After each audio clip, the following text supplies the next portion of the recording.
পাপড় বিক্রেতার ওপর গরম তেলের হামলা, গ্রেপ্তার অভিযুক্ত। মনসা গানের মেলায় পাপড় বিক্রি করতে গিয়ে প্রাণঘাতী হামলার শিকার হলেন এক ব্যবসায়ী।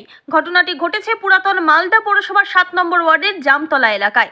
পুলিশ ও স্থানীয় সূত্রে জানা গেছে, নেতাজি পল্লীর বাসিন্দা সুধীর দাস প্রতিদিনের মতো ওই মেলায় পাপড় বিক্রি করছিলেন। অভিযোগ, স্থানীয় বাসিন্দা খগেন মণ্ডল নেশাগ্রস্ত অবস্থায় এসে পাপড় কিনতে চান। পাপড় দেওয়া নিয়ে বচসার এক পর্যায়ে আচমকাই কড়াই ভর্তি গরম তেল সুধীর দাসের গায়ে ঢেলে দেন খগেন। গুরুতরভাবে দগ্ধ হয়ে ঘটনাস্থলে লুটিয়ে পড়েন তিনি। চিৎকার শুনে মেলার অন্যান্যরা ছুটে এসে আহত ব্যবসায়ীকে উদ্ধার করে মালদা মেডিকেল কলেজ ও হাসপাতালে নিয়ে যান। ঘটনার পর সুধীর দাসের পরিবার মালদা থানায় লিখিত অভিযোগ দায়ের করে। সেই অভিযোগের ভিত্তিতে অভিযুক্ত খগেন মণ্ডলকে গ্রেপ্তার করেছে পুলিশ। ইতিমধ্যে ঘটনায় ব্যাপক চাঞ্চল্য ছড়িয়েছে এলাকায়। পুলিশ জানিয়েছে, ঘটনার তদন্ত শুরু হয়েছে।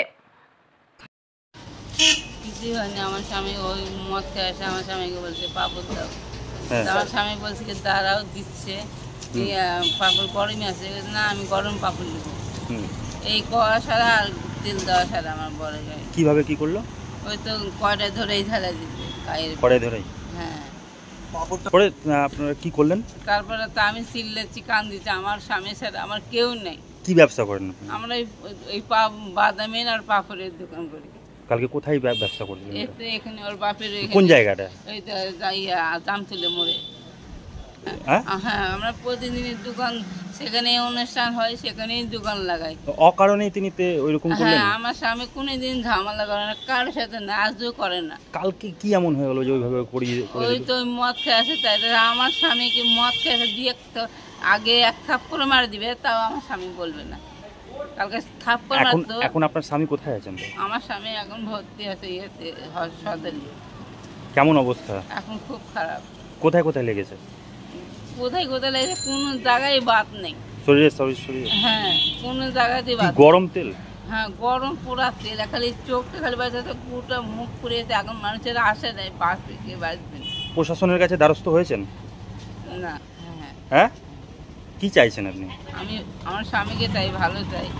আর তার বিরুদ্ধে? হ্যাঁ, পুলিশে যা করবে তাই লিখবো। আমার তো কেউ তাহলে পরে তোমরাই সব কিছু করবে। হ্যাঁ। কি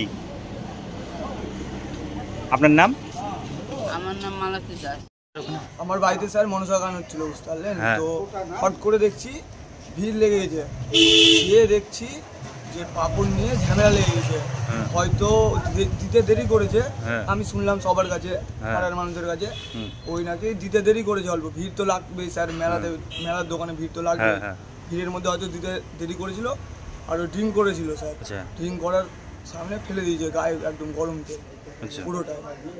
আগের মাথায়? হ্যাঁ, আগের মাথায় স্যার ড্রিঙ্ক করেছিল, ওই পুরো ড্রিঙ্ক করেছিল। কত দূরে?